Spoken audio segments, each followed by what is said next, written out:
of our Disability and Mental Health Summit that we do every year.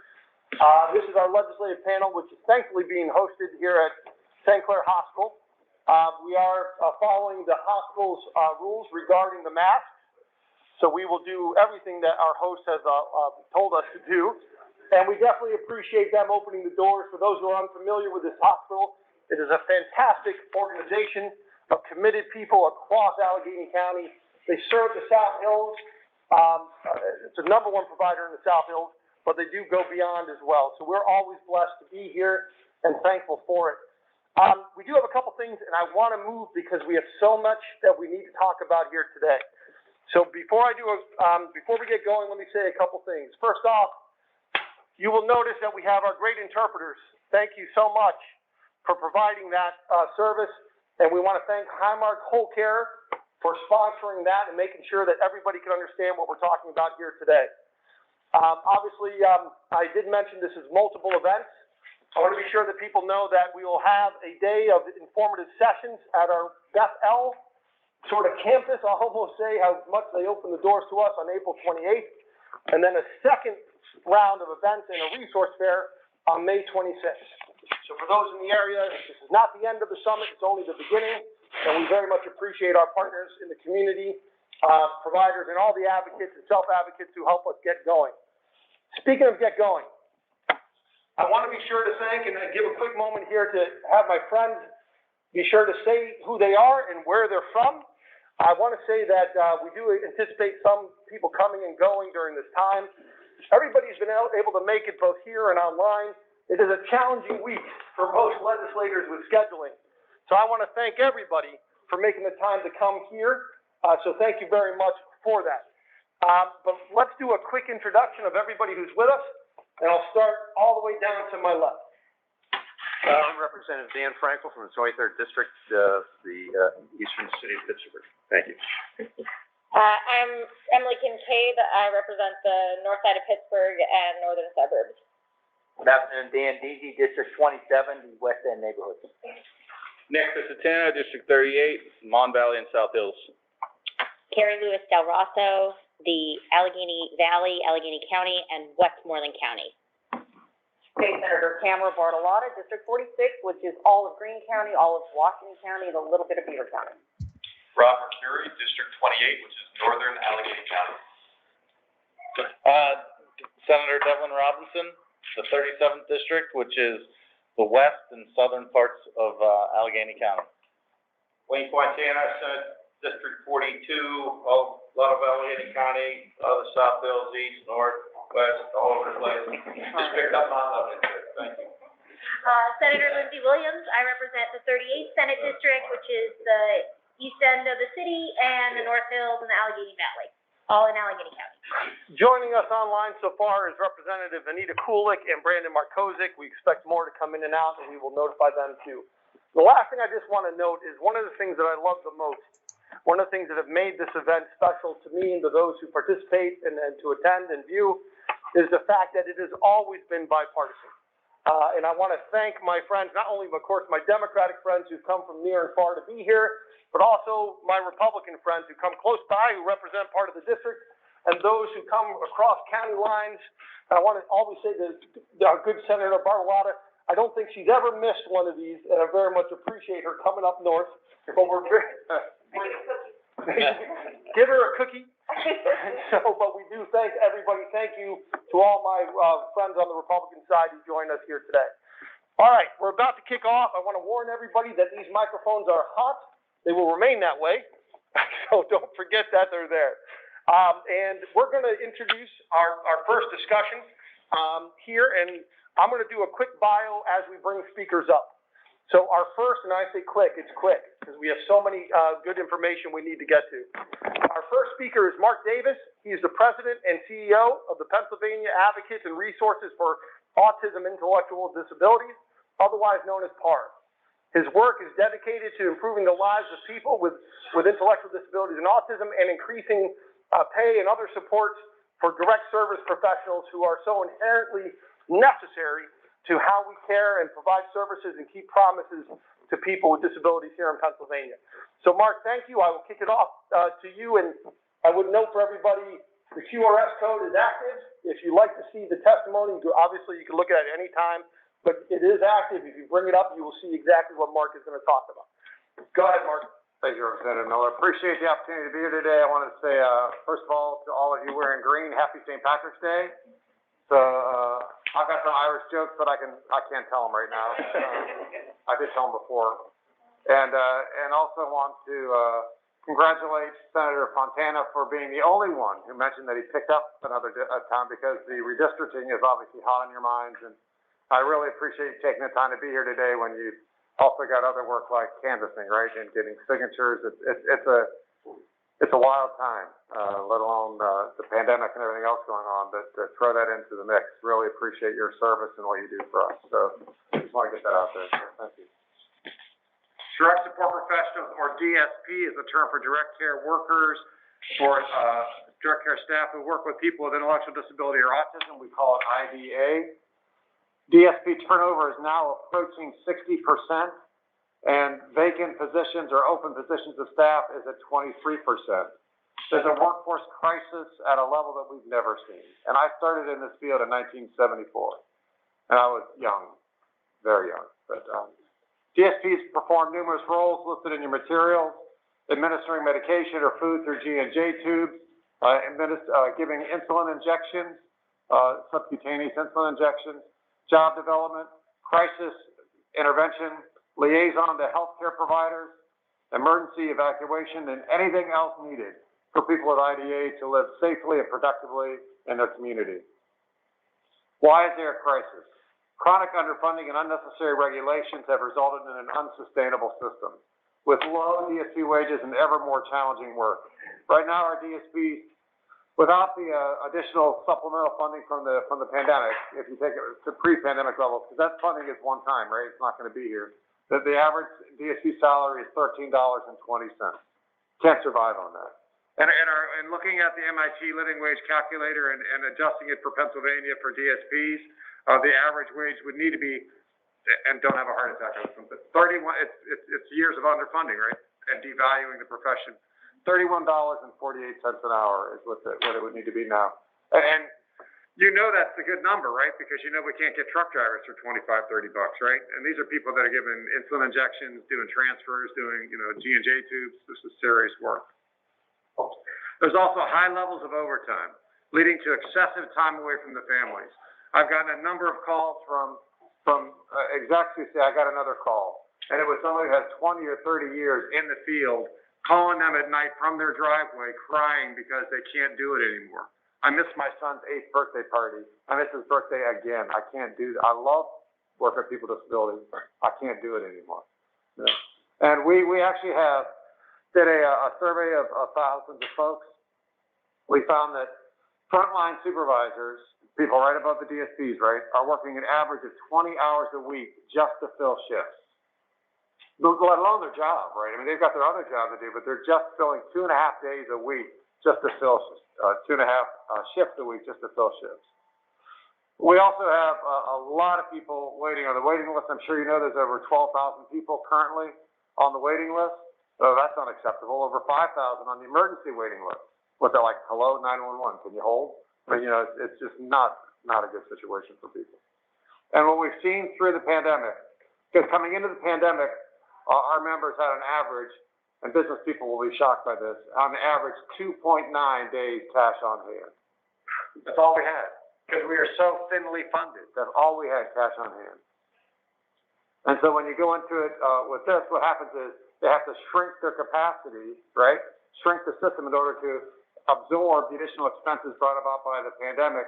And so what we've seen is a 24% reduction in services. And think about how that affects family members who now have to stay at home with their loved one because the day service isn't open. And now they have to quit their job because they can't have one more Zoom call interrupted by their son or daughter needing something. They have to put their family first. And so we've had stories of people who have actually had to give up their jobs now because they had to stay home with their son or with their loved one. We'll discuss about the solutions in our budget ask portion at the end of this panel, but just a couple of things, 2 things to focus on. I hope you focus on I would encourage you to focus on during these conversations, is that we really need to invest in the system to provide our DSPs with a living wage to support the complex and difficult work that they do every day. We've got to look at it as an investment. And I think it's a multi-pronged approach. It's not just cash. Secondly, is implement reforms to the system that this is the part this would not take money, right? And that is because it's not always how much money you have. Sometimes it's how you spend it. You know, so we are asking for more money. We think that's part of it, but it's also how you spend it to be more efficient. So implement reforms that eliminate policies that don't add value to the lives of people with disabilities or add accountability for the use of public funds. We've had regulations that have been suspended during the pandemic, and the administration now is saying, well, we're going to put, and I'm not knocking them one way or the other, I just want to think about this. We need to think about these things. We have an opportunity. So they're saying now that they want to reinstitute these regulations, and we're saying, did anybody miss them? Honestly, did anybody miss them? Did anybody get hurt because we didn't have these regulations? Why are we doing this thing? So we have to really reduce the burdensome processes on providers so they can shift that funding to direct care staff and generate cost savings through efficiencies and improvements that we then reinvest in direct support professionals and the waiting list. You need to do both. At this point, I'd like to show a video that we put together. This is from family members who were,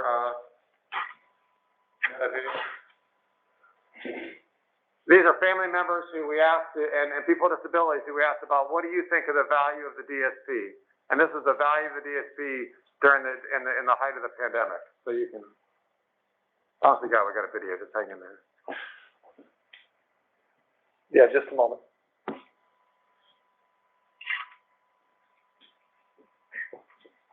There we go.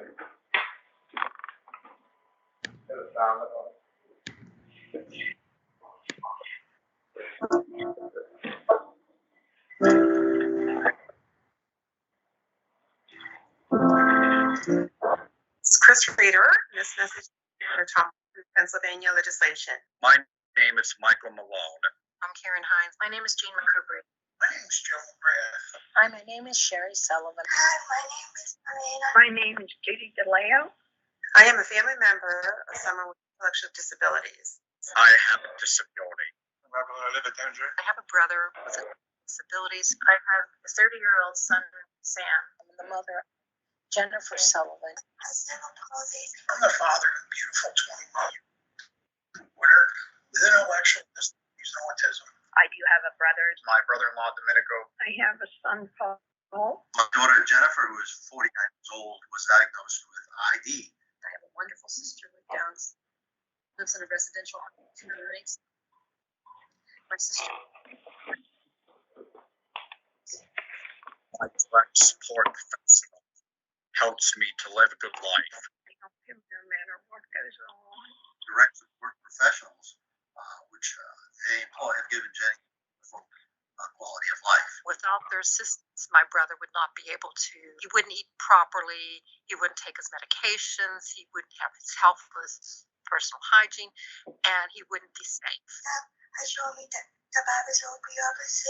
They help me around the house with cooking. His daily life is dependent on close contact with the staff. They help me out with everything I need. If I did not have my staff, I would probably go stir crazy and start barking at the moon.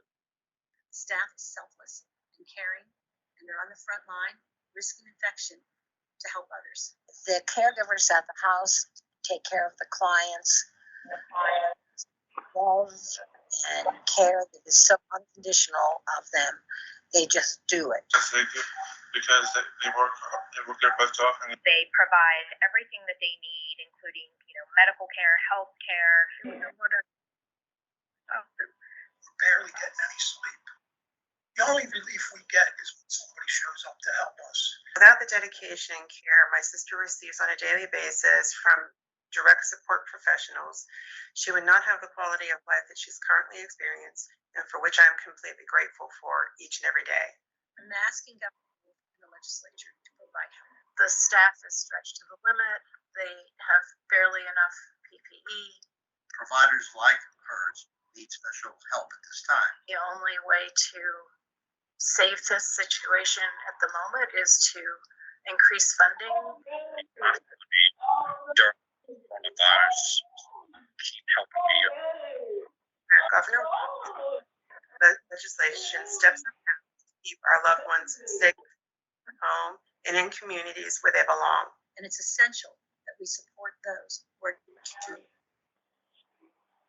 The well-being of our family members depend on this. Please take all of that into consideration, because without them, somebody like my daughter would not probably be alive. Please, please, please, do not let us down. Please fund us. We truly appreciate it. If you take this away, I don't know what we'll be able to do. Thank you.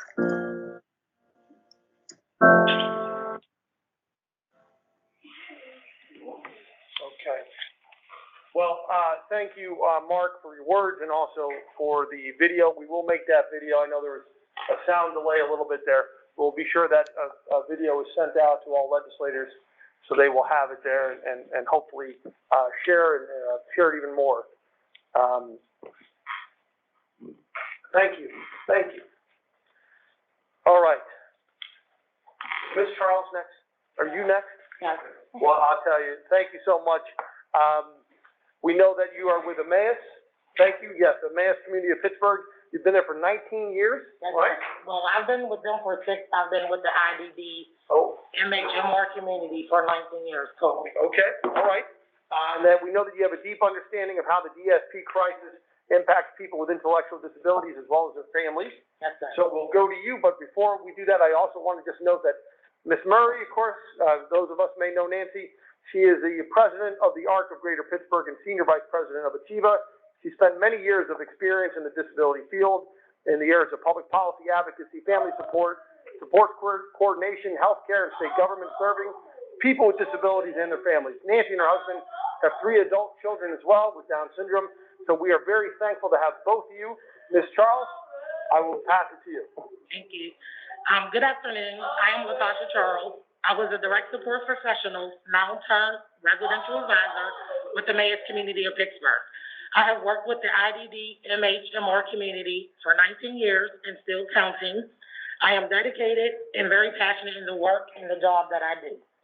This calling and the support that a DSP would give to the individuals that they support is not for everybody, but to the DSP, who is an essential worker for the individuals with intellectual and developmental disabilities, to the DSP who provides essential care and who helps individuals work and be included in their communities, I salute you all. The DSP's job is complex. Every shift of every day, DSPs are caring for people with intellectual disabilities and autism, many who have complex medical and behavioral issues. The complexity and the difficulty of the job, for example, DSPs don't just sit around. DSPs do what 10 different staff, such as home health aides and personal care attendants, even what various level nurses do at their facilities, just to name a few. Yes, DSPs even administer medications and coordinate all the individual's healthcare needs. I could go on and on, but amongst the many other DSP duties, DSPs create nutritional meal plans, they do food preparation, and as well as cooking. DSP's job titles also include housekeeping, providing transportation around and about the communities, or even through their many doctor's appointments, along with being a teacher, teaching communication skills, de-escalating behaviors, all while providing socialization and recreational activities. And not to mention DSP's involvement with the family, reassuring them that DSPs will try their best to help their family members thrive and succeed to their full potential every day. DSPs are among the nation's most vulnerable workers, being paid very, very low wages with limited resources and no access to health insurance. It is estimated that almost half of our DSP workforce relied on public benefits such as WIC, SNAP, CHIP, to name a few, even subsidized housing and childcare. So all this for $13.20 an hour. Hopefully it's obvious to you by now that direct support professional work is not minimum wage work. DSPs are professionals and they need to be paid as such by receiving higher wages for their work that they do, and not less than people working at Walmart, Target, John Eagle, Sheetz, even McDonald's, and other fast food and sit-down restaurants. The DSP workforce is made up of some of the most caring and committed people you will ever meet. In fact, DSPs are often the most praised by others, saying, "I can never do what you do," or "It must take a very special person to do what you do." Well, you know what? DSPs are very special people. But however, DSPs are the only health industry in the entire country that does not invest in our workforce prior to hire or even after, nor do they get paid what they deserve. But Pennsylvania has an opportunity to set the bar. Be the example. Be the example of what can and what should be. A more competent and a more just system of support and services for persons with intellectual and other disabilities, as well as DSPs. We are asking that Pennsylvanians increase funding for direct support professional wages so that more qualified people will be attracted to the field and that more DSPs will actually be able to afford to take care of their own families, as well as stay in the field. Imagine the impact that this would have on our workforce, and most importantly, on the people we DSPs support. I believe Pennsylvania can do this. We believe Pennsylvania can do this. Thank you. So good afternoon. Many of you know that my husband and I have adult children with disabilities. In fact, our children live about a mile from here, and Latasha happens to be their house manager. And as you're learning today, the statewide shortage of direct support professionals is a crisis. However, it's not an overstatement to say that we are now witnessing the collapse of the intellectual, developmental, and autism services in Pennsylvania. Families of people with intellectual disabilities and autism are experiencing the crisis and the collapse in different ways, but for all of them, it's devastating. First, there are the families of the young adults who will soon be graduating from high school. They'll be celebrating that milestone and looking forward to employment, to volunteering, to developing their independent living skills. The majority of these students will be eligible for a Medicaid waiver, either before or after graduation, and they'll no longer be on the waiting list. Unfortunately, their parents are already finding out that providers are not going to be able to offer them the services they need. These students will be some of the first in Pennsylvania to graduate with a Medicaid waiver and not receive services because the providers are not able to recruit and retain enough direct support professionals for the people they already support, let alone new people. For 20 years, I've been a member of the Pennsylvania Waiting List campaign. And I've asked members of the General Assembly, many of you over all these years, to increase funding for people on the waiting list, which you've done.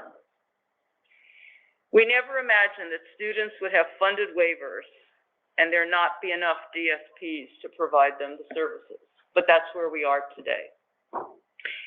Next, there are the families who had services and lost them during the pandemic, when the day programs were forced to close. Some of the providers have closed their day programs for good. Others are opening their programs, but for far fewer people. Why? Well, because during the pandemic, the DSPs found employment with higher wages and better benefits at places like Walmart and Sheetz and Amazon. So, across Pennsylvania, thousands of parents of adult children with disabilities are now 24/7 caregivers because neither they nor providers of services can recruit and retain staff. Now, in some families, one parent will give up a job to stay home. And of course, then, that decision lessens the family's income and negatively impacts how the family is going to pay its bills. And then there are the families, like my friend Sandy, in which there is only one wage earner who must leave the job to stay home and care for the adult child with a disability. Now, these single parents have lost their jobs, they're losing their health insurance, and they're dipping into their retirement funds just to keep a roof over their heads. Now, some of these parents are paid with waiver funding to care for their adult children, which is helping. But the 24/7 caregiver is emotionally and physically draining without any help from any other person. And then last but not least, there are the elderly family caregivers who have been on the waiting list for years. These parents are now in their 70s and 80s. Many are also single caregivers due to the death of a spouse or divorce. Some may have adult children to help with caring for their adult child with a disability, but many do not. And some feel it's their responsibility and theirs alone. I can tell you that due to the social isolation imposed by COVID, the past 2 years have been just plain awful for these families who are terrified to go out or let others in their home due to the medical issues both they and their adult children experience. And now with aging, they are dealing with their own health issues and the overwhelming fear of what will happen to their son or daughter should they become too sick to care or to die. And now, after caring for sons and daughters for decades, and frankly, saving the Commonwealth millions of dollars, now when they desperately need help and the opportunity for a son or daughter to finally move into a community home, providers cannot accept new people into their homes because they do not have enough staff. Now, the families I just described live throughout Pennsylvania. They're in every legislative district. Many of you know some of these families. I know you do because they visited your offices to share their stories with you. These families wake up each day to care for their adult children, and they just have to push aside their exhaustion and their fears. They know they have to keep going to care for them because there's no one else. And for these families, this is more than a crisis. We all are now starting to witness the collapse of this system. However, it can be prevented if the General Assembly would increase the rates for intellectual disability services so the providers can increase the wages they pay for the direct support professionals. So it can be prevented if you all have the will to do it. Thank you. Thank you both. Go ahead, thank you. Appreciate it. As we bring up the next presenters, I want to make a couple quick announcements here. I want to thank, we've been joined online by Representative Webster. I want to thank Representative Mihalich for sending her staff due to a scheduling change for her. And I want to acknowledge the minority leader and Senator Costa, just want to say hi and remind everybody where you serve. Yeah, thank you very much. It's an honor to be here. Dan, thank you again to participate. I represent parts of the city of Pittsburgh and eastern suburban communities, a little bit in the South Hills. It's my pleasure. I serve as the Democratic leader in the Senate, and some of you I've worked with. I know Nancy just testified. We've worked closely together on issues as well, and I look forward to learning more about some of the concerns that have been raised. So thank you, Dan, very much. Thank you. Just quick note thank you, Jay, and appreciate all your efforts on this issue, and thank you so much. Just quick note as we move in, we have a couple more speakers on this topic, and then I will turn to my fellow legislators with any questions or comments on the testimony of what we have. Next to speak for us is Miss Sandy Schaefer and her daughter Katie Hall. Both they are tireless advocates for people with disabilities and their families. This year, they have been featured in multiple news articles throughout Pennsylvania, as Sandy has led her voice to describing how the DSP crisis has impacted thousands of families, and she's showing us the paper. Thank you for your work and advocacy. Yes, and I will kick it over to Sandy and Katie. Okay, correction, Sandy Schaefer, site. So I want to make sure, Kate's stepdad is over here, Rich. So he has help when he has been laid off. So we got to give the guys credit when credit is due. Okay, so I want to thank you all very much.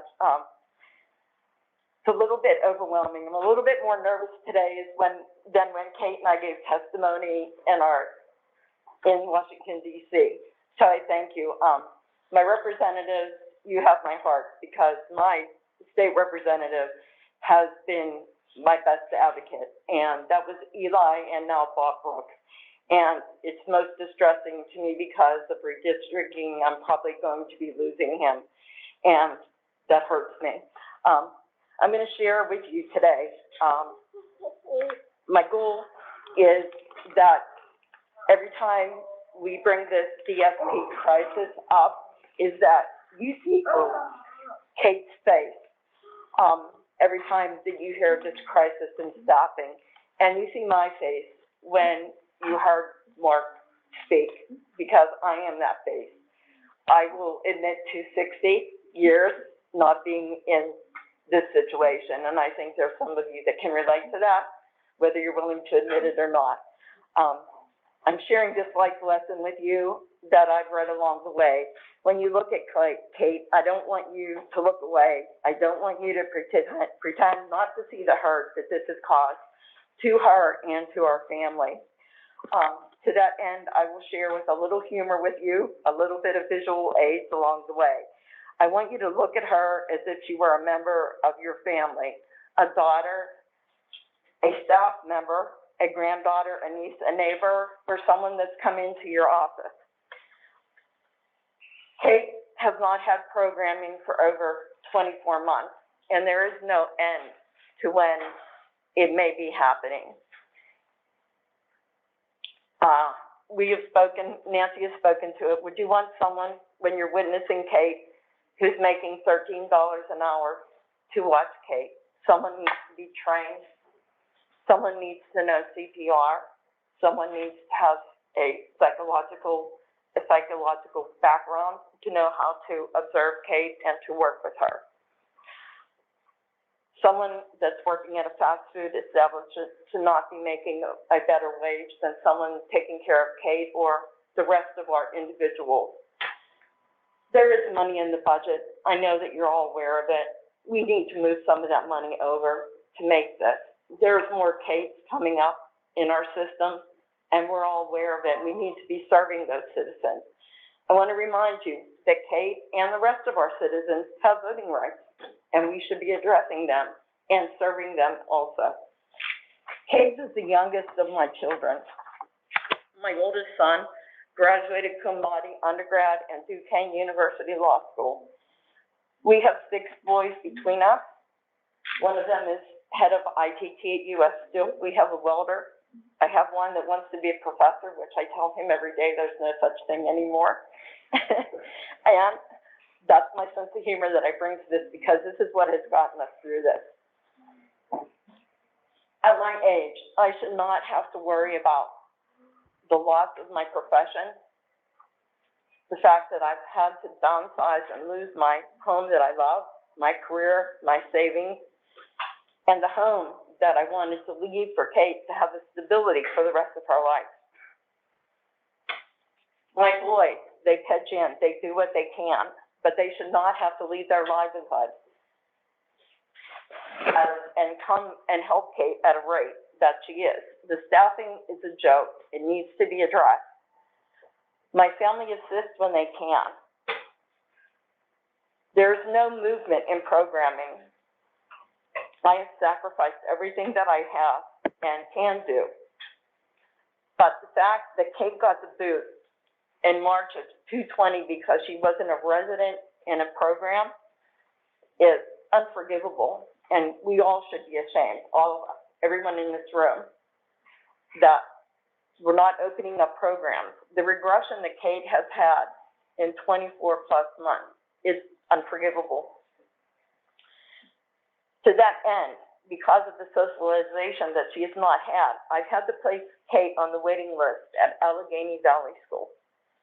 So that's bittersweet for me, because I've sacrificed everything just to get her on the waiting list. There's no end. No one can tell me that, but that's what I've had to do. I don't know what more I can say. Oh, man. I know. Kate wants to add a few notes to that. I guess the visuals that I'm showing you, just to get through a day, Kate's 24/7 care. When you run the numbers, most of my colleagues in Pierce will show you. Kate's $500,000 if she is in residential care. I think you all know that. As my boys were growing up, I changed my profession. We were a well-oiled cog as the boys were home. TSS would come in, BFC would come in, how they would come in. I worked 11A or 11P, switching as we worked. I changed my profession and I jumped into this field, so I knew what happened. When Kate graduated from the Children's Institute after being there for 18 years, I wanted to know what this was happening. And when she graduated, there were only 2 students in her classroom that still lived at home. I wanted Kate to be with me as long as I could. And now that's been pulled underneath me. This is what happens when you have to use the necessary room. I don't know how many of you still have these. You still have these tapes at home. Do you know how much they are? They cost now $300 to $400. But they are. This is an original Lion King. You know how much this would go for on eBay or whatever it is out there now. So I'm begging you, do the right thing, and I applaud you that you have gone across the party lines to do this. It's moral, and that's what I want to say to you. Do the right thing. Do the right thing for Kate and the rest of our individuals. I was going to ask you to show of hands. Who wants to take Kate home today? And then we'll come back in 24 hours and we'll pass Kate along. And I bet you we can come up with a better plan for DSPs. And you can understand what we go through as parents. And I'm speaking for Kate because she can't speak for herself, but for the rest of the individuals out there. Walk in our shoes. I know that's such a cliche, but Kate's telling you, come and see us. Come to my house. I'll be available to answer any questions that any of you have, no matter what district you're from. I'd be willing to do that for you. So I thank you. Okay? Thank you, Sandy. All right. Yes. Thank you, Sandy, and thank you, Kate. And as I know, we're gonna transition to the next and we'll talk, okay? Yeah. But thank you so much. And, I would note, though, too, is, sometimes it's not only the willingness, but it's the ability to care. And that's why trained DSPs are so important, right? Because it's not like just picking up, watching, a babysitting somebody, right? That's not what we're talking about. So there's a lot of trained care that has to be there. So thank you so much, okay? And we're gonna move to the next, but we'll talk, okay? All right, thank you, Kate. Thank you so much. All right, we're moving, Kate. You gotta get up. Or she can sit there. I don't know. Well, She can socialize a lot. you'll work it out. No problem. Moving. Come on. Thank you. Thank you both. And as we move to our last couple, because I know time will run short, we are very glad to have Kimberly Love here. Ms. Love currently serves as the Chief Operating Officer of Envision Human Services. She spent the majority of her 33-year career in social services, devoted to working with people with ID and autism and supporting their right to have and use their voices. So, Kim, thank you. Thank you. Good afternoon. So I'd first like to begin by saying that many of us who choose to work in social services in general, regardless of the specific field, are really personally invested. We have friends, family, neighbors, loved ones who receive some type of service, and our investment and desire to improve the system is deeply personal. So with that said, for years, Envision Human Services has struggled to hire enough direct support professionals to meet the demand for our services. And while that demand continues to grow, we have seen the number of applicants plummet. Astonishingly, it's been reduced by 42% in the last 5 years. And while we have an employ a committed, passionate, and awe-inspiring group of DSPs, at times we've had to compromise the experience and qualifications we prefer just to achieve adequate staffing levels. And the reality is, and you've heard this already today, we're not even there. We're not even close. At times, we have up to 24, 25% vacancies in our direct support roles. And as a result, several years ago, we made the difficult decision to halt admissions into our residential program. And as you just heard from Sandy and Kate, people are out there, they need the services. And currently we're just admitting people on a very limited basis. So despite the large number of people that are in need of and waiting for services, admitting new people into the program would just increase the hardship that we are experiencing maintaining adequate staffing levels. The current rates are not sufficient to recruit and retain the volume of highly qualified skilled, and committed people needed to provide quality, meaningful support to people who deserve nothing but the very best. Over the last few years, we and other providers have invested as much as we can through financial resources into our DSPs through, temporary funding to provide short-term wage increases and various bonuses. Envision has even invested in several multi-million-dollar pay increases, and yet we are barely able to compete with entry-level jobs in fast food restaurants, convenience stores, and grocery stores.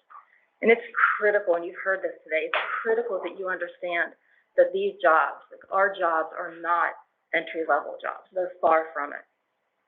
And unlike those other industries, we cannot simply shorten our hours or close our doors on Mondays and Tuesdays. The services we provide are not negotiable. People's lives quite literally depend upon our provider organizations and our staff. The low wages and vacancies I spoke of earlier create a hardship on our DSPs. And many, because of their commitment, or because of their need to make additional money, work double and sometimes triple shifts. And make no mistake, this massive amount of overtime can lead to significant stress. And I'm sorry to say that sometimes that stress can lead to mistakes that these professionals wouldn't typically make. And these mistakes can lead to dire consequences.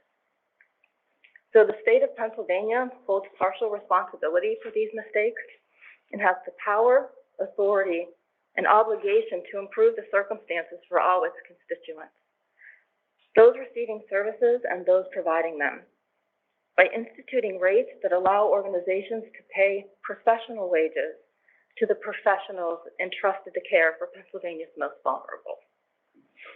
So I kept it short, maybe not so sweet, but I kept it short. Thank you so much for your time. Thank you so much, Kim. We appreciate your words.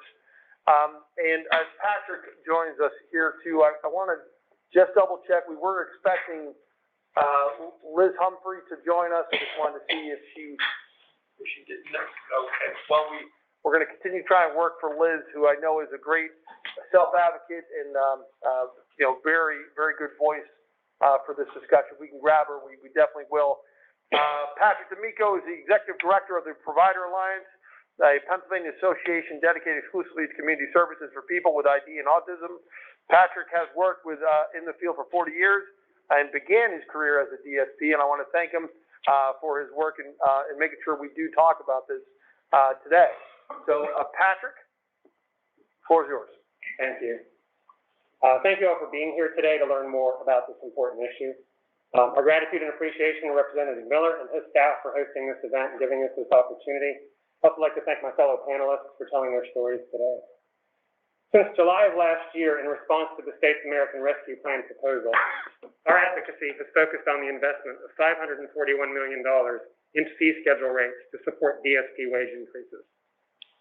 We determined this amount by identifying the outcomes we wanted to see and then calculating the investment needed to achieve them. Specifically, we targeted workforce vacancies and turnover. At that time, and still commonly cited today, we were experiencing statewide DSP factors of 24 to 27% and turnover rates of up to 60%. We recognized that community services were not sustainable at those dangerously high levels, and we were already seeing the evidence of that in lost services. We reached out to Dr. Amy Hewitt, Director of the Institute on Community Integration at the University of Minnesota, who cited research indicating that a 30% wage increase was needed to stabilize the DSP workforce. Taking everything we knew about the DSP workforce in Pennsylvania, we calculated how much that would cost and concluded that a $545 million investment was needed. At that time, we didn't have workforce data from the PA state centers, but soon learned that the average wage at the state centers was $18.66 an hour, 29.7% higher than the average wage of $14.38 an hour for a community DSP. We also learned that the workforce metrics we were targeting for community services were significantly better at the state centers, with a vacancy factor of 16.8% and a turnover rate of 13.9%. This data validated our argument based on the research referenced by Dr. Hewitt and provided a direct comparison with workers in equivalent jobs serving the same population right here in Pennsylvania. We are advocating for the necessary investment to establish a stable, resilient, sustainable community system for the 58,000 people enrolled in community IDA services. Fee schedule rates, the sole source of funding for IDA programs, were increased effective January 1. We are extremely grateful to the governor and his administration for this investment and for updating these rates 1 year earlier than required under regulation. The $405 million included in fee schedule rates is significant, but it is 75% of what we believe is required to positively impact our DSP workforce. An additional $65 million in state funds, matched by federal dollars, will close the remaining gap of $136 million needed to fully fund fee schedule rates. This will enable community service providers to compete in the current labor market and to fund DSP wages at the same level that the state already pays its own workers. The proposed budget for next year also includes $132 million in state funds to serve 528 people.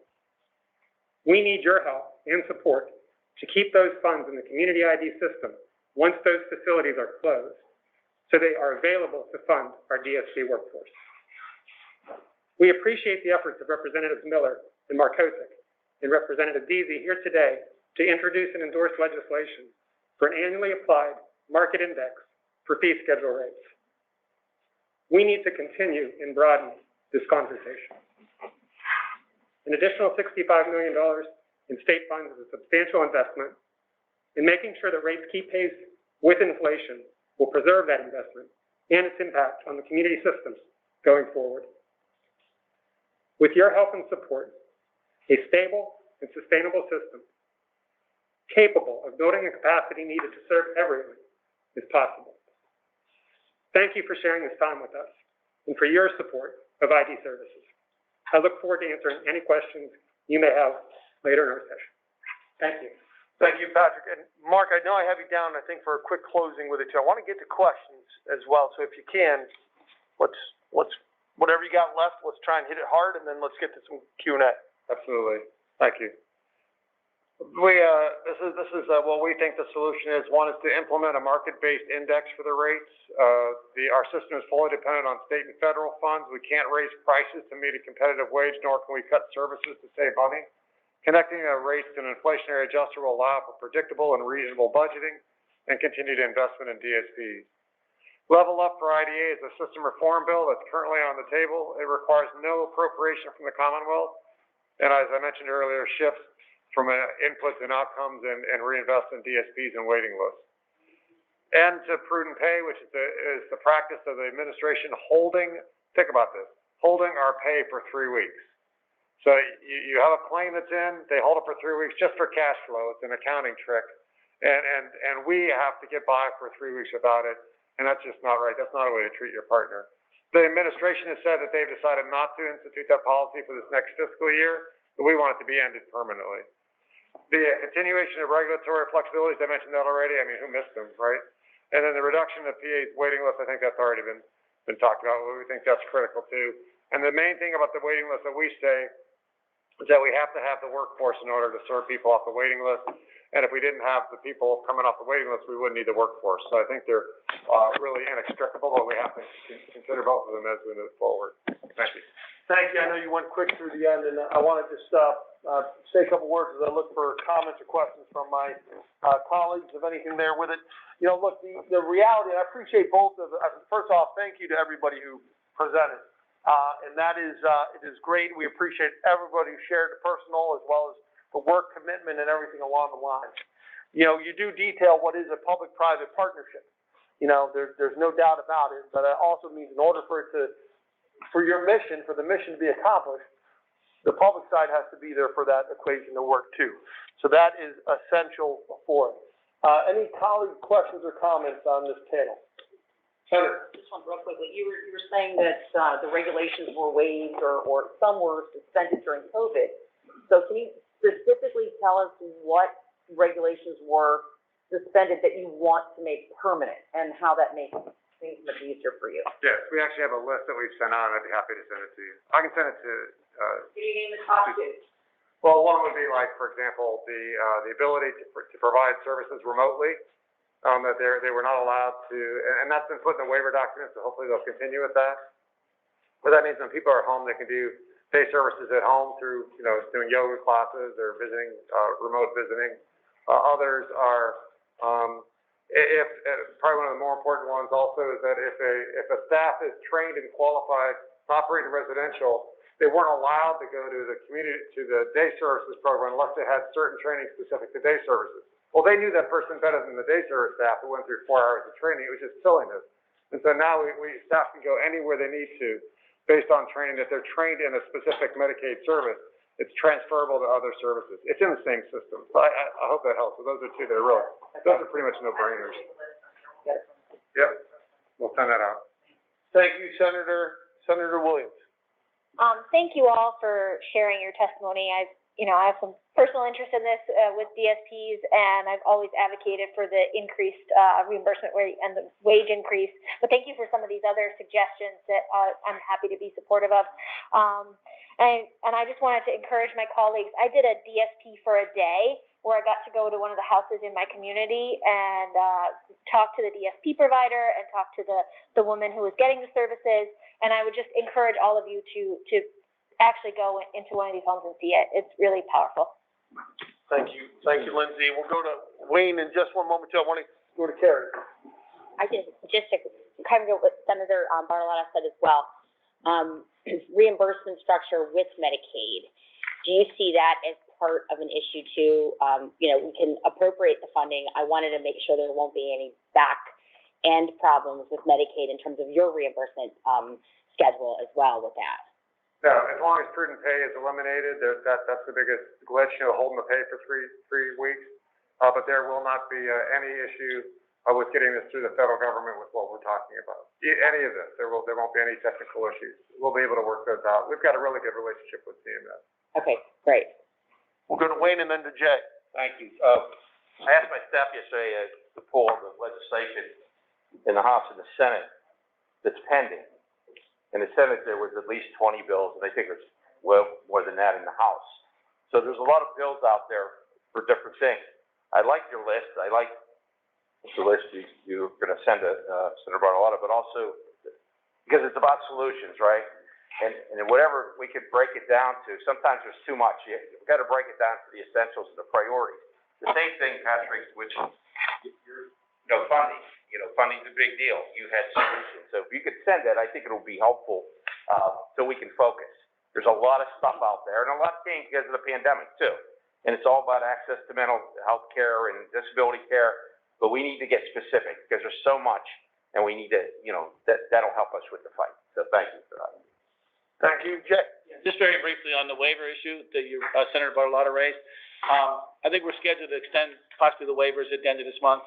Are the ones that you have on that list, have all those been extended previously up to the March 31st date, I believe it is? Yes. And there's none that have been left hanging that we didn't do last time. So, and to your knowledge, are they being considered right now to be part of the extended waiver that we've been starting to discuss? That's my understanding, but I know also the administration has said they're going to reinstitute them. So I think once they're extended, it probably won't, hopefully it won't be a problem because they realize that nobody's really missed them. I don't think anybody's really missed them either. So. Okay. Thank you. Thank you, Dan. Thank you, Emily. Thank you. I appreciate all of your testimony today. I think I'm maybe unique in this group in that I actually worked as a DSP. It was my first job out of college.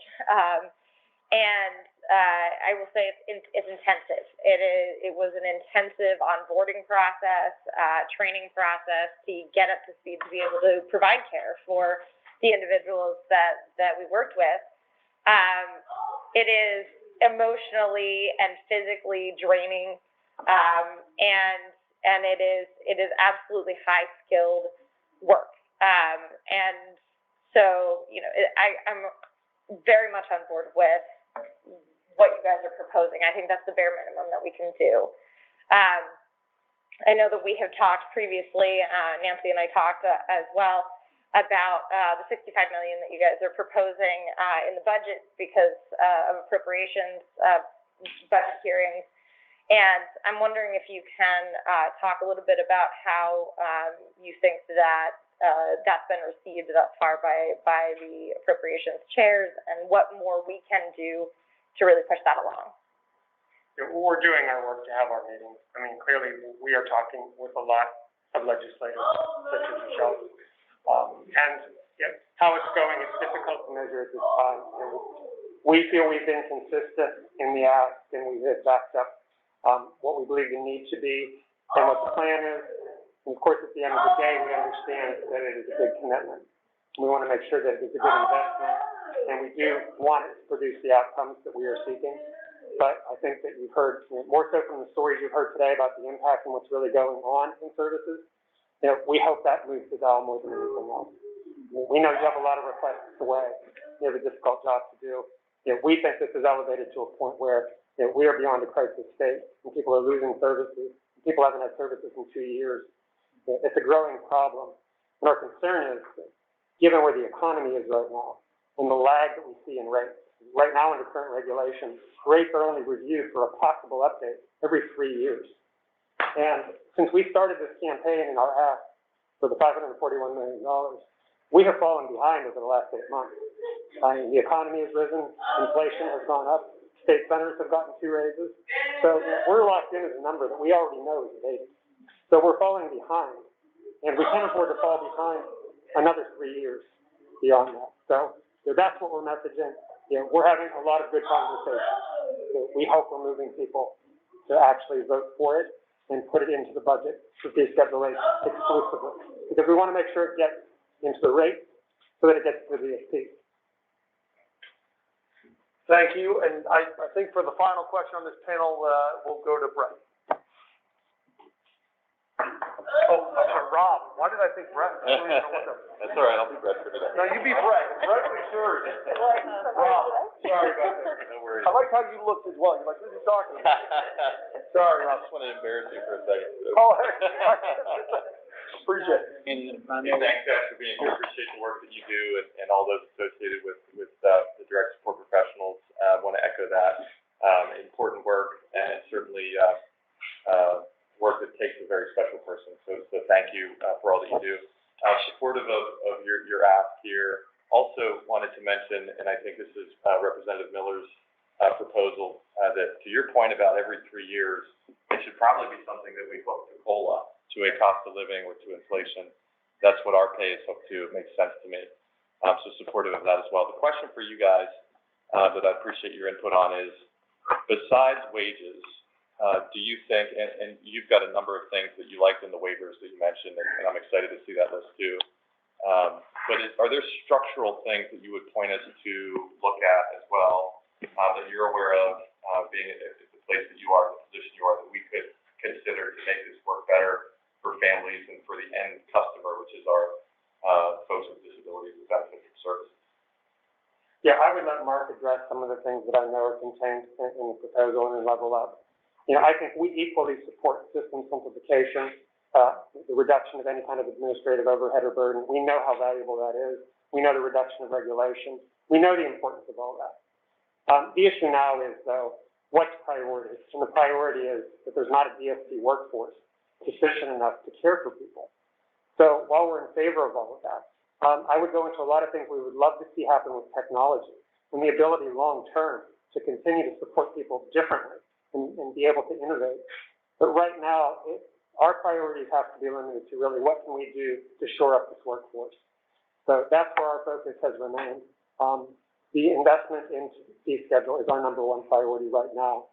However, we do support and will work very diligently to create efficiencies, introduce and adopt technology, try to make things more efficient in terms of service delivery going forward. And I think that the level up for IDA is the legislative vehicle that's out there. Eric Nelson, Representative Nelson in the House, and Senator Judy Ward in the Senate are leading that. And it really is another example would be if someone is right now we've got kind of a bell curve of compliance of providers. We've got providers that do really, really well and are excellent, and we've got most other providers that do pretty well. And we've got some, maybe 15% that are maybe questionable. And what we're proposing is that there be weighted licensure, that these folks get, again, right now they spend the same amount of time on all of them, which doesn't make any sense, right? I mean, they're doing great, they've been doing great for 50 years, why are you doing that? You're not doing the same thing. So we want to shift our resources towards those ones that are more non-compliant or on the bubble, and have these people go more towards the desk review, where we can keep an eye on them, and it doesn't take away any regulatory authority. If there's a crisis, they can come in, they can do whatever they do now. So put the focus of the efforts really right here. And the purpose is, we don't think it's, we think the priority is the index. We've said that, that's our priority, right? And that it would be less than $100 million in state funds in the first year, given 6%. But what we're looking at is, we really have to look at both sides of the equation. There's revenue and expense that impacts the bottom line. So if we can lower the expense, it's the same as raising the revenue. So we're trying to do both. And right before we finish up here, I want to go to Senator Brett Bartolotto. There is a That's what I was thinking. Very quickly, and I think you sort of touched on it a tiny little bit. My question for you, and I've seen this in so many other instances. I'm chair of labor and industry, so I see a lot of things about codes and regulations and things like that for different organizations and industries.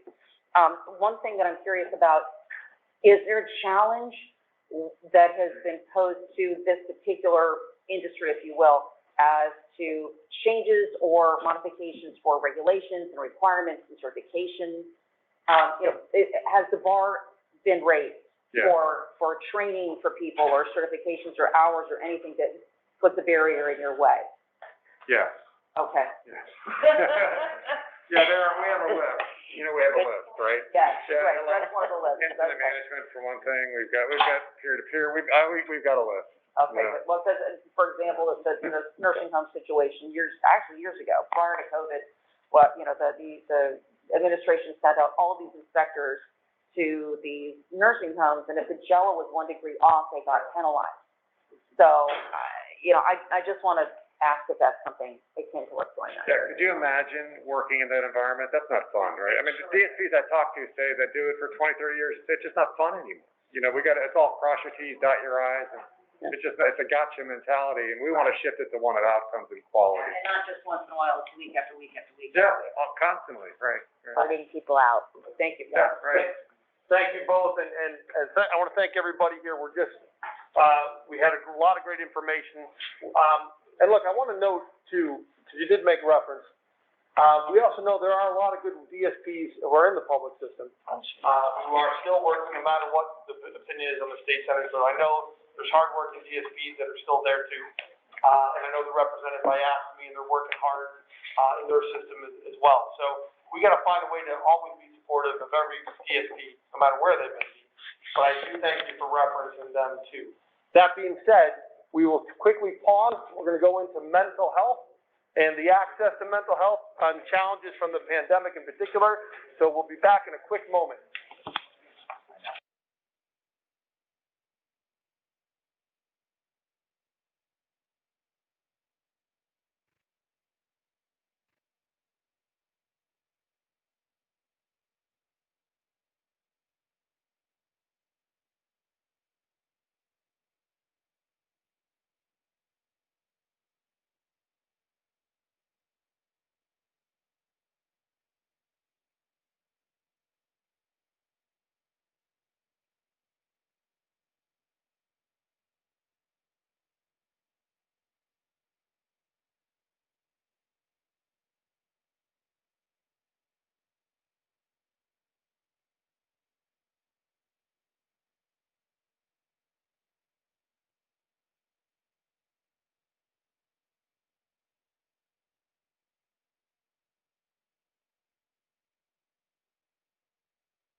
it's like, there's not a magic wand. which is incredibly important.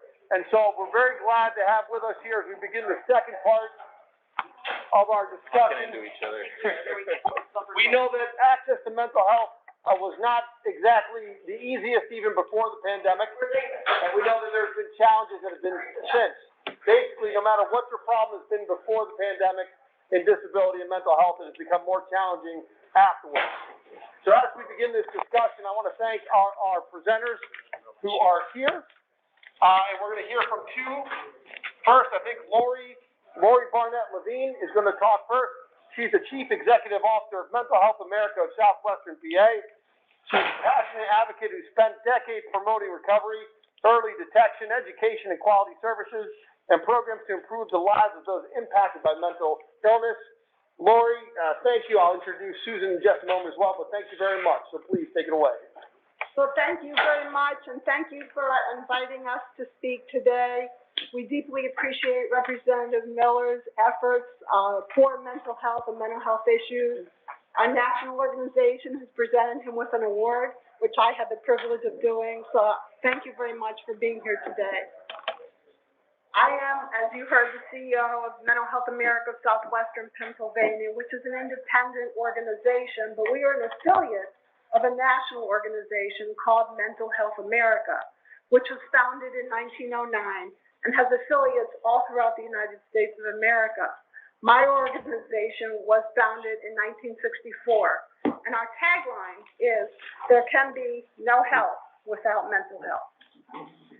It's ironic that we educate the public about mental health and mental illness and stigma that surrounds the disease.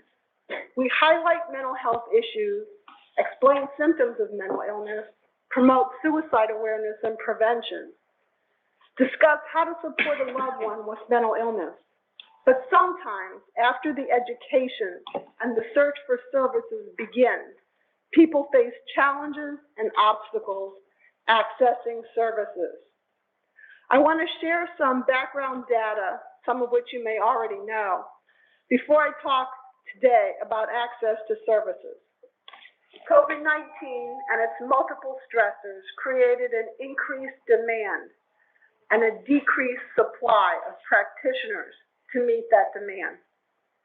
The National Council of Mental Wellness reported that 78% of the providers saw an increased demand for treatment. During the pandemic, 4 in 10 adults in the United States reported symptoms of anxiety or depressive disorder. In 2019, it was 1 in 10. Who can truly say that their mental health has improved since March of 2020, when the pandemic began? Young adults have experienced even more pandemic-related consequences. During 2020, the proportion of mental health-related emergency room visits increased 31% for 12 to 17-year-olds. Emergency room visits for suicide attempts increased, especially for 12 to 17-year-old females. The pandemic disproportionately affected the mental health of certain groups, like people of color.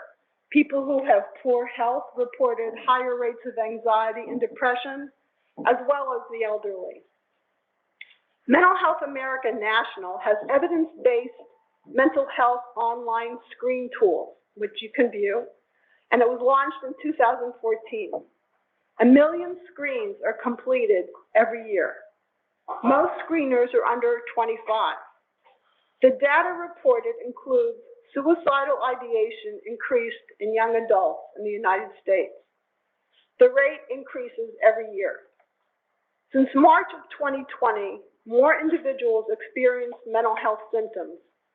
Much of this information that I'm sharing with you is backed up by the Center for Disease Control data. Over half of adults with a mental illness do not receive treatment. Over 60% of youth with major depression do not receive any mental health treatment. I could share so much more information, but because of time, I will not. There is very little local centralized data, so we must extrapolate from the national data. I assure you, Pennsylvania is not unique. For a variety of complicated reasons, there is no centralized database about access to care. Some of this has to do with individuals having a variety of insurance coverage, each with proprietary data and other variables, and some of it has to do with groups not tracking this data. I have spent the last month researching this issue, engaging experts, reading reports, surveys, and other sources. What I can tell you is that the issue of workforce loss and workforce crisis, as you've already heard today, as well as telehealth, have had direct impact on this issue, along with the increased demand. We are facing a mental health pandemic within the COVID-19 pandemic. The mental health system is in trouble, and we must act now. 17.52% of adults in Pennsylvania had some form of mental illness. That was in 2017. As we can extrapolate from the national data, those numbers are much higher now, especially among our youth. Suicide is the second leading cause of death in young people. At the same time, we are experiencing workforce shortages. All human services, as you know, were experiencing this even before the COVID-19 pandemic. That number has been greatly exacerbated since the Great Resignation of the last year. Almost every single provider that I spoke with mentioned that they are having trouble attracting and retaining staff. In the private sector, if you have difficulty hiring and retaining workers, like sheets, you can increase your wages, change working hours.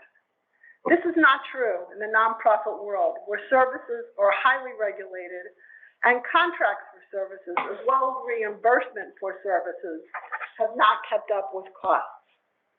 There is no guaranteed COLA in mental health.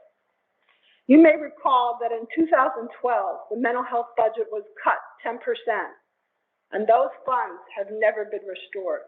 So forget about COLA, the 10% has never been restored. Providers are always being asked to do more with less. More regulations, more unfunded mandates, and low wages. And more regulations and more low wages. And when all else fails, the families and loved ones pick up the pieces. And when that fails, the individuals with mental health issues fall between the cracks. I ask you to contemplate how unpleasant or anxiety-producing it would be for you to see a new doctor or provider for any condition that you have and have to tell your story over and over.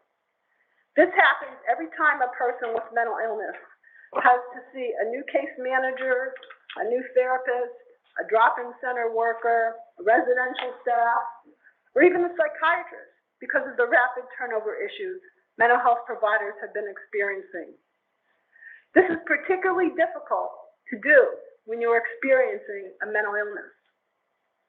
One agency that contacted the CEO of the statewide provider organization, some of you may know of RCPA, said that they just lost 3 master level clinicians. And where did they go? They went to Walmart, Lowe's, and Dunkin' Donuts. And when the clinicians leave, the burden falls to the supervisors to provide coverage, which leads to full caseloads, more staff burnout, and the final result are programs cannot take on any more individuals for service, or worse yet, programs have had to close. Many clinicians have also left the public sector nonprofits to go into private practice, which is not as burdensome with complicated regulations. The difficulty that has been reported is that they cannot get credentialed by managed care entities, or there is a time lag. Public Source recently published an article about this.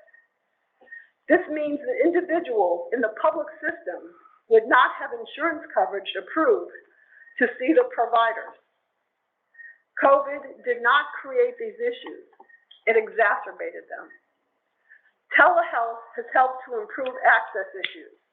It has resulted in less canceled or no-show appointments, easier access to transportation issues, lack of They do not have to be dealt with. There have been some drawbacks in areas where broadband services are limited or individuals do not have access to the necessary technology or data plans to access the services. Surveys and studies, statewide and nationally, demonstrate that telehealth is efficient, effective, and it improves access. The Office of Mental Health and Substance Abuse Services did its own survey about telehealth. 55% of the respondents said they needed to cancel, it made it easier when they needed to cancel or reschedule appointments, and therefore they did this less often with telehealth. 75% of the respondents want to continue to use telehealth. Respondents noted that telehealth reduced treatment barriers like transportation, travel time, conflict with work, and other scheduling issues, including childcare. My time limits, I cannot go into further detail about the complicated issues related to access to healthcare. I'd be happy to try to answer any of your questions if you have them, and if I can't find the answers, to find them for you. Money is not the only answer, but it is a needed ingredient. Adequate funding of the mental health system is critical. I urge you to support the increased funding of $36.6 million for county-based services in the governor's budget, and support the continuation of telehealth services and programs to increase and improve access to care. People think that mental illness is something that happens to other people until it happens to you. Thank you for your time and consideration. Thank you very much, Lori. We're going to hear next from Susan Evans.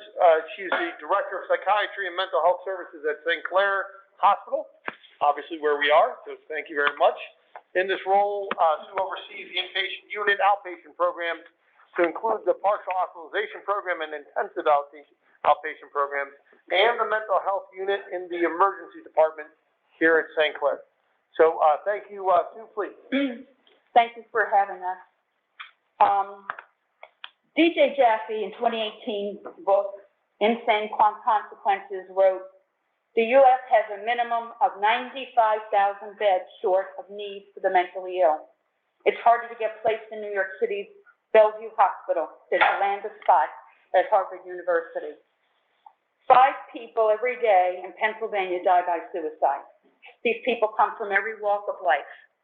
Suicide is the 12th leading cause of death in the United States and the 3rd leading cause of death in 15 to 24-year-olds.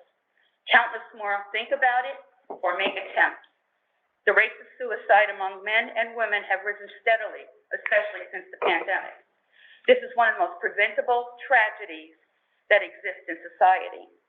Risk of suicide mortality is highest among those with schizophrenia, bipolar, depression, and anxiety. Serious mental illness, such as schizophrenia and bipolar disorder, affects roughly 330,000 people in Pennsylvania. Suicide can be prevented if one can intervene between the impulse and the action. Psychiatric inpatient beds play a critical role in this intervention and can literally save a patient's life, providing time for stabilization of acute psychiatric symptoms, such as an intensive care promotes stabilization of acute cardiac symptoms. Pennsylvania has a critical shortage of psychiatric beds. The Treatment Advocacy Center recommends 40 to 60 beds for every 100,000 people. Pennsylvania has fewer than 11. There are 1.25 million people in Allegheny County. A guesstimate of psychiatric beds in this county would mean there are 3.5 beds for every 100,000 people. Transitioning from acute psychiatric hospitalization to community care is one of uncertain pathways for our patients. Some of the hardships and difficulties include increased anxiety, stigmatization, suicidal thoughts, lack of treatment adherence, loneliness, difficulty coping with recurring symptoms, and lack of self-esteem. These symptoms can result in the relapse of symptoms and cause hospital readmission. In the first 6 months of discharge, the readmission rate is approximately 13%. Effective discharge planning is crucial in the transition of care. It is defined as a dynamic, comprehensive, and collaborative process that starts at admission, and its main aim is to identify and support the patient's plan after discharge. The primary objective of discharge planning is to enhance the transition of patients from hospital settings to outpatient or community settings by ensuring the coordination of fragmented services, ensuring adherence to the patient to medication, preventing readmissions, and saving costs. In Allegheny County, there are several community-based providers, our go-to option for mental health services in the community. In the past year, there were several months where these providers were unable to accept new patients at all, unable to accept patients unless they qualified for drug and alcohol programs, or could only accept certain insurances. When community-based mental health treatment is not an option, we have to look for private mental health providers. Many patients who want to be seen in private offices have to wait 3 to 4 weeks just to have an intake appointment to get established, and then it's many weeks before they are seen by a psychiatrist. Many private offices are full and unable to accept new patients and will not accept Medicaid and Medicare because of reimbursement issues. There are 8 providers who offer service coordination to adults in Allegheny County, and most of them are at capacity all year long. There are 4 voluntary respite, diversion, acute stabilization programs in the county. Each have a limited number of beds, cannot accept patients with active legal charges, unable to accept Medicare, and all of them have a limited amount of county funding. And when those funds are gone, these programs cannot serve patients. There are only 4 programs with a total of 56 beds that a patient who needs extended acute care can be admitted for extended treatment. Some of these programs require a patient to be committed for treatment, even if they are willing to accept treatment. Many patients can wait weeks or even months on an inpatient unit until they can go. What I'd like to share with you today is some examples of the patients we take care of every day and what their struggles are and what our struggles are in getting them services.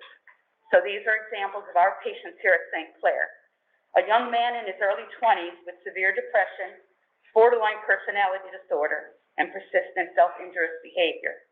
Had numerous inpatient psychiatric hospitalizations over the years and was well known within the mental health community. Attended all of the step-down programs, lived in various CRRs and LTSR programs. When an inpatient treatment team would feel he needed extended acute care at discharge, these programs often would push back on accepting him due to the knowledge of his past behaviors and persistent self-harm, often refusing to take him. He would often return to the community with his mother, frequently express a discouraged feeling that no one thinks I'll get better. No one wants to help me.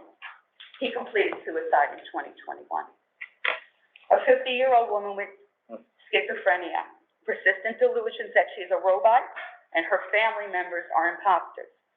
She did not qualify for medical assistance due to her husband's income, so was ineligible for the True Crew program. She attended our TFA, EAC, and various LTSRs in the past, but symptoms did not improve, much by the time she was discharged from these programs. For this reason, when a disposition meeting was held from St. Clair, the programs refused to take her, stating she would not be appropriate. She refused to accept that she had a mental illness and was typically non-compliant with medications, leading to frequent inpatient hospitalization. The most appropriate level of care by our team would be a state hospital, which is not an option. She returns home to her family. A 30-year-old woman with bipolar disorder and traumatic brain injury refused to accept her diagnosis and was often non-compliant with treatment, often caused legal disturbances and would get violent with her family and treatment providers in the hospital. Community housing programs would not keep her for long due to her disruptive behaviors. She would frequently be admitted into inpatient psychiatric units without much change despite ECT treatments and various medication changes. When disposition meetings were held to explore extended acute care programs, there was always pushback from the programs to explore a TBI program instead. But when TBI programs were explored, they would not accept the patient due to her mood lability and need for mental health treatment. She would often return home with her family until her next hospitalization. We currently have a 57-year-old woman on our unit, day 88. Multiple trials of medications to decrease her psychiatric symptoms. Her POA insists she goes to a step-down program. The county has sent out notice that both the EAC and RTFAs unable to accept referrals for the foreseeable future. The Transitional Recovery Unit does not accept her insurance. An inquiry to the cost of the program is $400,000. I would also like to tell you who we have in our ED today. So today we have a 65-year-old male. He's been there for 24 hours and 5 minutes. We have a 29-year-old female. She's been there 7 hours and 41 minutes. We have a 36-year-old female who's been there for 14 hours. We have a 33-year-old male who's been there for 17 hours and 21 minutes. We have a 12-year-old female who's been there for 72 hours and 27 minutes. And we have a 13-year-old female who's been there 214 hours and 25 minutes, which equates to 9 days. We cannot find a bed for these children. I implore you to go back and talk to inpatient nurses and social workers so you can see the daily struggles that they have, not only in caring for these people in a broken system, but getting them help on the outside. We are struggling every day to make this work for these broken people. I thank you for your time.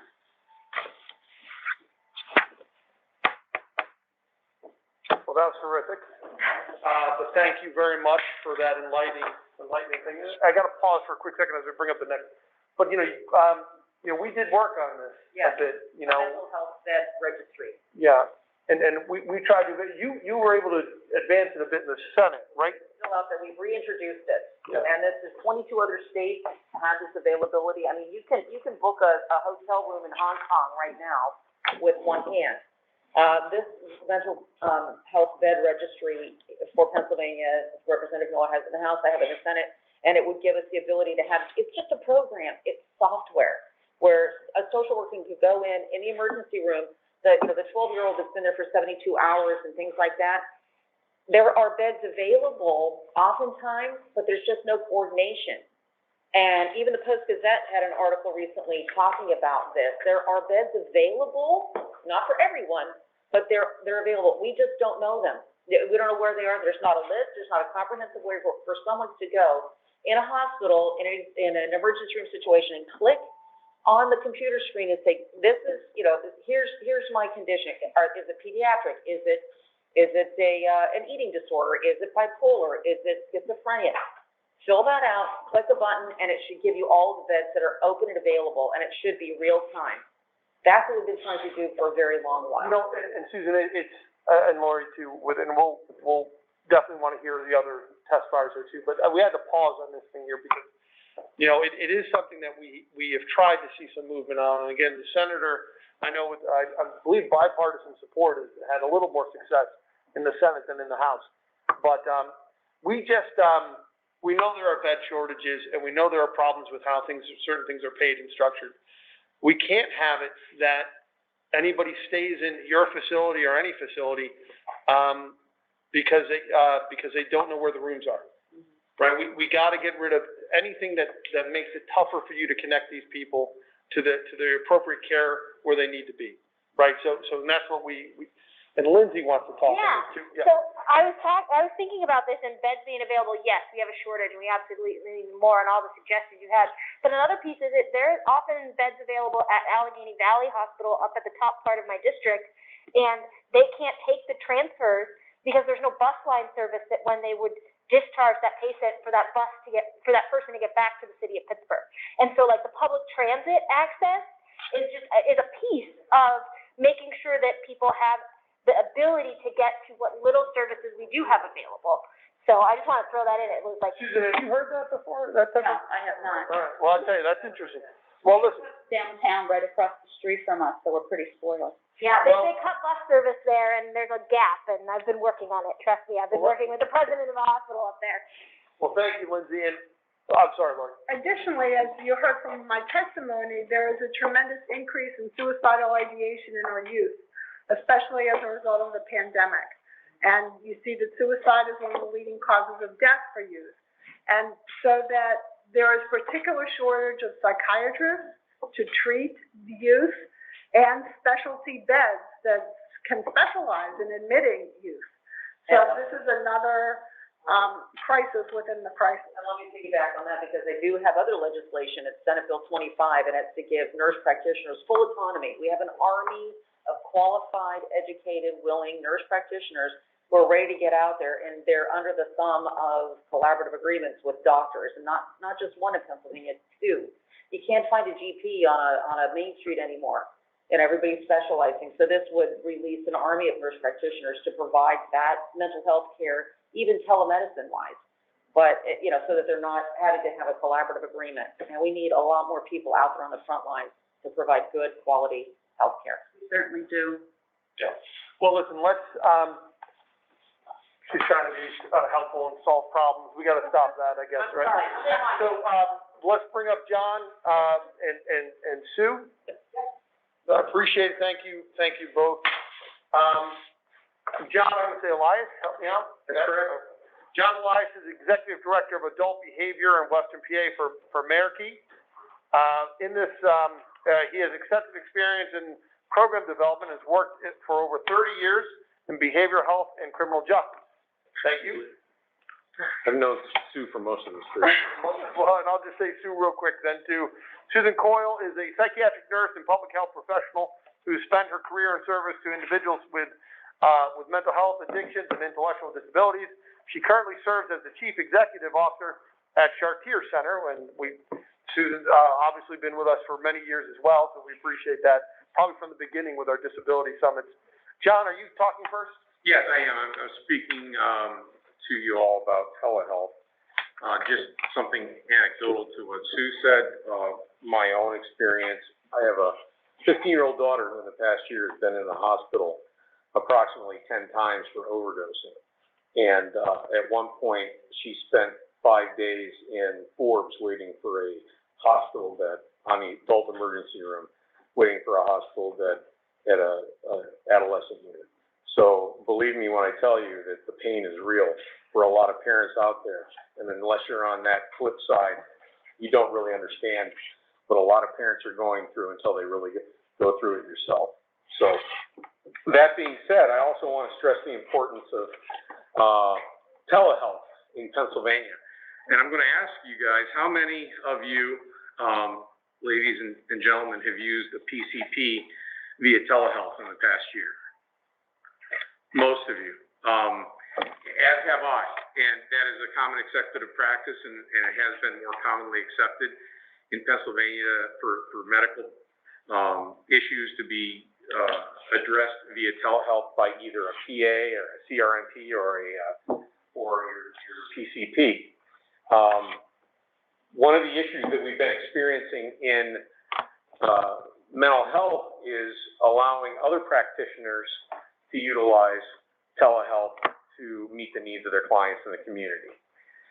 2 years ago, prior to the onset of COVID, there was a great reluctance amongst the powers that be in the state to allow the use of telehealth in running certain community treatment teams where a doctor has to be on the team. I have been told that we cannot utilize a doctor on the other side of the state for telehealth because it would be inappropriate, that it doesn't establish that bond one-on-one with the individual we're working with. But I would say to you in the interim, since COVID began, that philosophy has changed somewhat. Now, currently, there are waivers in place in Pennsylvania that allow telephonic telehealth meetings as well as face-to-face video telehealth meetings. And those waivers that exist are at risk for going away after April 1st of this year. Now, the Office of Mental Health and Substance Abuse has issued another continuance of their telehealth waiver for mental health and drug and alcohol services, and that will take up the place. But what is necessary in Pennsylvania is that we actually finalize this as a standard in Pennsylvania rather than as a waiver that organizations have to apply for.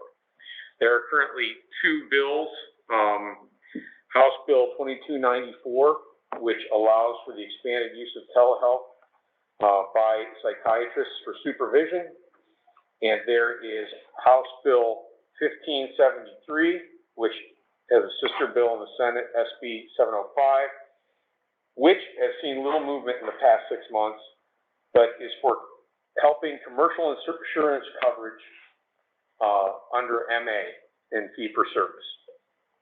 So these bills exist there, and as you stated earlier in the forum, there are a lot of bills pending that need to be addressed in the legislature, and these are just several of them that do need to be looked at. I also provided you with a infographic regarding a telehealth tracker. Now, this telehealth tracker that I provided to you shows a month-to-month comparison for the Northeast, not just Pennsylvania, but New Jersey, New York, New Hampshire, Massachusetts, and several other states. But I think what should be noted is the overwhelming usage of telehealth in 2021, as reflected in the last several months of 2021, has overwhelmingly been due to mental health conditions. 69% of telehealth utilized in November of 2021 was for mental health, and the next largest group after that was acute respiratory disease at 2.5%. And the numbers are echoed the following month at 61% in December for mental health, followed by 5% for COVID-19. So as you can see, the issues that are being addressed via telehealth are already attempting to address the mental health issues. They're looking at generalized anxiety disorder, major depression, adjustment disorder, attention deficit, and post-traumatic stress. So what I would ask of this body is when they go back to the legislature and are working towards establishing more access in the community, and access via telehealth includes licensed professional counselors, social workers, drug and alcohol counselors, not just nurses, not just doctors. All of these professionals can utilize the technology we have in a HIPAA-compliant manner, which will meet the needs of those clients in the community in a very efficacious manner. So I urge you to codify it in law rather than leave it up to agencies to find waiver for their telehealth needs. Thank you. Thank you, John. And Susan, you are the final speaker. And then I want to be sure we'll have some wrapping questions and comments here at the end here, but it's all you, Susan. Go ahead. Thank you. It's a pleasure and honor to have this opportunity to speak with you this afternoon and to share the provider experience of alternative payment arrangements utilized during the COVID pandemic and our thoughts for the future. As has been said, my name is Susan Coyle. I'm the CEO of Chartier Center, but I'm also wearing two other hats here today. I'm the president of the Conference of Allegheny Providers, and we are a provider association with 60 members in Allegheny County. And I'm also a board member of the RCPA, which has been mentioned before. Alternative Payment Arrangements, or APAs, is a model of funding that has been used under Health Choices, actually from the beginning of Health Choices. And it has been used to fund services that were identified as necessary that were not on MA fee schedule or were so innovative no one had even thought of them before. For human services, the onset of the pandemic, the lockdowns, the quarantining could have been a death knell for the system of care. Human services is, after all, human-to-human contact. Our product is our humans, and the interaction they have with those we serve, and our revenue is largely derived from each individual contact or billable service. With staff and clients both in lockdown and being quarantined, providers had expenses, but our revenue was severely diminished. APAs were offered and provided early during the COVID pandemic by all 5 behavioral health MCOs with the purpose to provide a source of funding to keep the providers afloat. Despite the availability of telehealth, other services could not be sustained with telephone sessions, and numerous other factors posed a risk to provider survival. For example, case managers visit their clients in their homes. The clients, even if the case manager felt comfortable going into someone's home, oftentimes the client didn't want them in their home. So we could only do so much with telephone contact. APA served as a quasi-cost settlement model.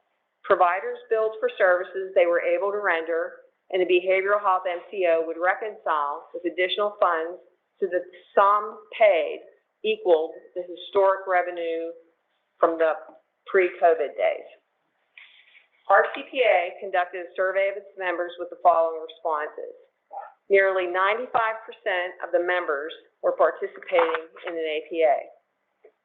APAs were primarily utilized by members providing community-based services rather than residential service. So that included outpatient, partial hospital, case management, rehab service, and some of the other smaller, lesser-known services. Follow-up discussion with providers clarified that while APAs were critical and desired, they were preparing for their end. We knew that this was temporary. 70% say they were preparing, but 65% said they would need some level of APA into the future in order to sustain their operations. The majority of responding programs represented children's programs. So, red flag to what Lori said, all the kids who are being cut out of services. Members responded that the absence of future APAs for certain levels of care would have potential impacts, including program closures, waiting lists, delays in service, staff layoffs, referrals to other programs. So the negative thing about that, as you can imagine, is you need service, you are referred to a place, you're told, I can't take you, try this place, and then you're shuffled around. In the event of program closures, those most likely to be impacted again would be the children's services because they are a specialty service and they do have the lesser number of specialists. As it relates to potential APA reconciliation processes and paybacks, 2/3 of the members responded they were involved in this discussion with their MCO. So that's a positive that there was conversation. Moving ahead, we have a lot of anxiety about the APAs ending. We are kind of floating on a Band-Aid right now. As has been mentioned, the mental health system is broken. The APAs have really provided us a life raft, and it was probably needed before COVID. On March 31st, 4 of the 5 behavioral health MCOs will end their APAs. Community Care Behavioral Health, which serves Allegheny County, will continue until the end of June. This was never a funding approach that worked when you think about the fee-for-service model. So we would go backwards. So at the end of the APAs, we would go back to the old fee-for-service model of reimbursement. It never worked. We were always experiencing problems in meeting our costs. COVID has changed our workplace and operations, presumably permanently. Those we serve expect to be able to receive services via telehealth. The workforce crisis, as has been mentioned numerous times this afternoon, is the #1 issue that we experience. And providers have struggled mightily to try to raise salaries even when our rate of reimbursement has not changed. Inflation is impacting our non-personnel expenses. Keep in mind that many of our services are mobile. Every time the cost of gas goes up, that's another hit to our programs. A return to an already inadequately funded fee-for-service approach is a huge risk to the system of care. We expect pre-COVID issues will only have worsened and present significant risk. So the risks identified by the RCP members are, as I already said, but just because they are important, service delays, waiting lists, referrals out, staff layoffs, and program closures. We're already starting to see program closures because providers cannot find staff. Our recommendation is that now that we have this experience under our belt with APAs, we know we can do it. Why not push forward to add measurable quality and outcome measures and transform APAs to value-based payments? This would allow providers to focus on quality versus productivity and revenue generation. But it would also provide a practical means to cover our costs. make certain that providers have a voice in navigating what seems to be an emerging new system of care. And finally, there is a need for clear guidance from OMSAS to the BHMCOs and providers on the intersect of all the funds that are available, including federal funds and any reconciliation processes. So this issue has some complexities, but it is the golden thread that I think you've heard throughout the afternoon. We really appreciate your attention, and anything that you can do to assist us in a more stable funding stream would be greatly appreciated and much needed. Well, thank you, Susan. Yeah, it's, both of you, obviously, everybody today is still talking about these challenges that are steep. So I just want to pause here just to see if any of my colleagues.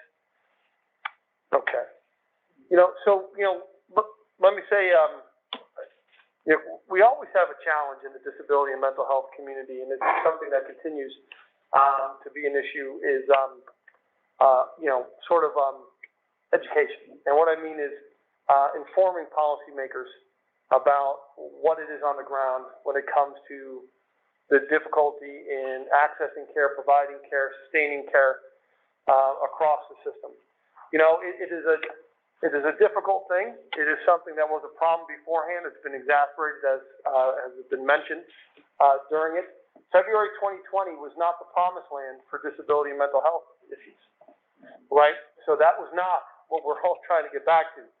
And whether or not some of us here agreed or disagreed with every aspect of the COVID response, there should be a unified effort to deal with challenges that came from it, and also make a better plan going forward. I think about Senator Robinson, his military experience. I know there's a little bit, both of us as the fire side and military side, analyze the mission, reevaluate, make a new plan as to how to do it better. It is a priority for us. We should be doing that. What was that? After action report. After action report. Yes, after action report. And that's very much what we need to do to understand more of the challenges that you have here.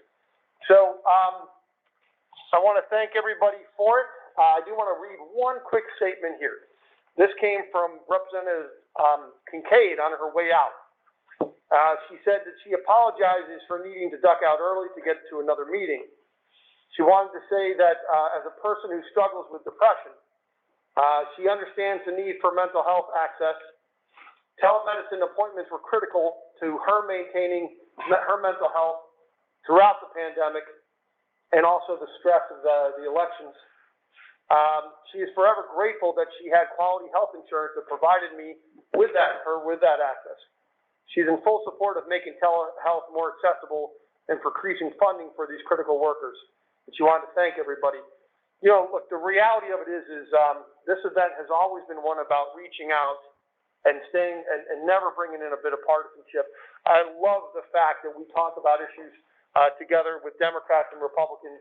Mental health and disability have no party affiliation that comes to it. It'll only be worse if it ever is seen to be a party issue. So we can't have it.